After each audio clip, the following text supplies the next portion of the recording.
सुप्रभात दोस्तों, मेरा नाम है स्नेहासिस पाठी। आपको इस वीडियो लेक्चर में स्वागत करता हूँ मिशन आईएएस से, जो कि एनसीईआरटी का समरी चल रहा है वो हिस्ट्री से। टॉपिक 2 जो कि on trial on the earliest people.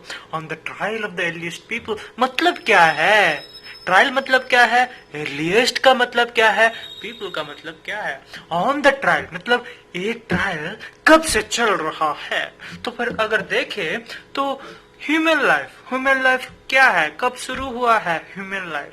The involvement of human in this world when it comes millions of years को, बहुत पुराने काल में। मेरा दादाजी परदादाजी परदादी के परदादाजी ओ वैसा वैसा मिलियन ईयर्स हो चुका होगा।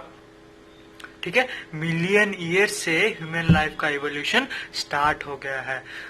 अगर स्टार्ट हो गया है तो फिर डायरेक्ट वो आईएएस बन सकते हैं क्या अर्ली लाइफ में? नहीं है ना। सो अर्ली लाइफ जो कि स्टेजेस है, डिफरेंट स्टेजेस है, उस डिफरेंट स्टेजेस में क्या क्या है? Men's were hunters and food gatherers. So उस समय क्या चाहिए? पेट के लिए थोड़ा चावल चाहिए और थोड़ा रहने के लिए हट या फिर कपड़े भी चाहिए। Shelter, food and clothes are the most necessary equipments. लेकिन इस जमाने में क्या चाहिए एक मनुष्य को खुश रहने के लिए? मनी, पैसा।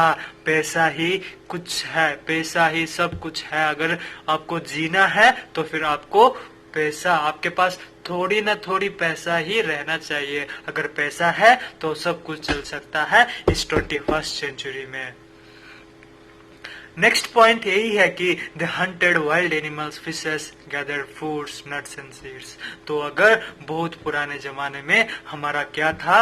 हंटिंग मीन्स एनिमल्स को हंट करना, फिशेस को हंट करना, डिफरेंट फूड्स को गैदर करना एंड नट एंड सेल को उत्पन्न करना। वही हमारा मेन मोटो था, जो कि हमको जीना है इस संसार में। हमको जीना है तो फिर क्या करना है? चाहिए क्या? जीने के लिए थोड़ा खाना, रहने के लिए बहुत सारा घर। नॉट बहुत सारा घर, थोड़ा सा घर बसाने के लिए। उसके बाद earliest people live in nomadic life. उसके बाद क्या करते थे? नोमैडिक लाइफ, एक जगह से दूसरे जगह। अगर उसमें फर्टिलिटी, अगर उसमें फूड सिक्योरिटी, अगर उसमें फूड खत्म हो गया तो वो क्या करते थे? नेक्स्ट प्लेस में जाके उनका उसमें योगदान देते थे। वो ही है हंटिंग एंड गैदरिंग या nomadic life. If they have stayed at one place, resources like plants and wood finish. So अगर एक ही जगह में वो रहते थे, एक ही जगह में वो स्थित हो जाते, तो फिर resource like plants and animals finish हो जाता। इसीलिए वो लाइफ, नोमैडिक लाइफ, एक जगह से दूसरी जगह चलते थे। लेकिन इस जमाने में क्या है? बहुत बहुत डिफरेंट है। ठीक है, आशा करता हूँ आपको समझ आ गया होगा मैं क्या बोलना चाहता हूँ। उसके बाद plants bear different fruits in different season. उसी प्रकार so man's to had to move in search of these as per seasons. क्या आपको इसमें समझ में आ गया? समर सीजन में अगर मैंगो हुआ तो फिर विंटर सीजन में एप्पल हुआ। तो फिर एप्पल पाने के लिए समर सीजन में हम कैसे बियर कर सकते हैं? उसी प्रकार उनको क्या लेना देना था? उनको नोमैडिक लाइफ में एक जगह से दूसरी जगह इसीलिए मूव होते थे क्योंकि एक सीजन में दूसरे सीजन में फ्रूट्स का डिफरेंस होता था, फूड्स का डिफरेंस होता था, अवेलेबिलिटी ऑफ वाटर का डिफरेंस होता था। इसी दौरान वो एक जगह से दूसरी जगह चले जाते थे।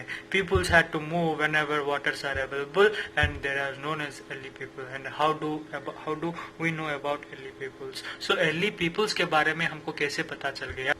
हम जानते हैं कि पहले चैप्टर में हम आर्कोलॉजिस्ट के बारे में पढ़ाई कर चुके थे। तो इसी दौरान वो क्या करते थे? वो काइंड ऑफ इंफॉर्मेशन गैदर करते थे जिससे हमको पता चल गया था कि वो मैन किस युग का मैन है। उसके बाद टूल्स लाइक स्टोन्स, वुड वो सारा यूज करते थे। कट किस लिए यूज करते थे? तो चॉप फ्रूट्स टू मीट। उसके बाद फायरवुड गैदर करते थे। अगर देखें तो where did early mans live? अगर अर्ली मैन्स कहाँ लिव करते थे? उनका स्पेसिफाइड प्लेस क्या था? अगर देखें they lived in stones like caves. Caves जो कि होते हैं, जो कि लॉयंस के डेंस होते हैं, उस डेंस में लेते थे। And these places are called factory sites. जहां वो रहते थे, जो कि अर्ली मैंस, उस जगह को क्या बोलता था? Factory site. The factory site were found near discarded blocks of stones. ठीक है, वो फैक्ट्री साइट कहाँ स्थित है? वो डिस्कार्डेड ब्लॉक्स ऑफ स्टोन्स में स्थित है। These are known as habitation cum factory sites. उसको क्या भी बोलते हैं? हैबिटेशन कम फैक्ट्री साइट्स भी बोलते हैं।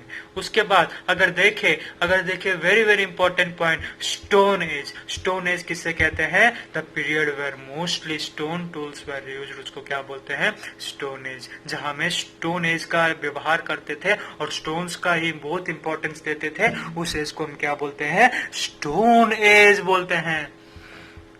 ठीक है, समझ आ गया? अगर देखे, the stone age has been divided into 3 parts. एक है palaeolithic, mesolithic, neolithic. Very very important है। क्यों इंपॉर्टेंट है? अगर प्रीलिम्स या फिर मेंस में भी गिर सकता है कि स्टोन एज कितने भागों में डिवीजन हुआ है। एक है पैलोलिथिक, जो कि old stone, Mesolithic middle stone, Neolithic जो कि नया stage of stone age culture है। उसके बाद मेकिंग स्टोन टूल्स। कैसे वो स्टोन टूल्स मेकिंग करते थे? एक है टेक्निक, जो कि stones on store and pressure freaking, जो कि एक प्रोसेस है, एक टेक्निक है, जो कि यूज करते थे स्टोन्स मेकिंग और स्टोन टूल्स मेकिंग में। उसके बाद man discovers fire. Accidentally biggest discovery man of the fire was fire. So अगर देखे तो एलिमेंट्स का डिस्कवरी में बहुत ज्यादा इंपॉर्टेंट डिस्कवरी है, ओके, फायर, जो कि बहुत समय तक चलता था। बहुत समय तक वो क्या करते थे? डिफरेंट लिविंग बींग्स, जो कि different kinds of living culture में वो जीते थे। उसके बाद winter, to keep warm as the art of cooking food. ठीक है, वो कुकिंग फूड स्टार्ट हुआ था विंटर सीजन में। उसके बाद early rock painting, mans early caves had painted on walls. ठीक है, उसके बाद हमको ये भी ज्ञात चला कि अर्ली मैंस केव्स में पेंटिंग करने स्टार्ट किए। ठीक है।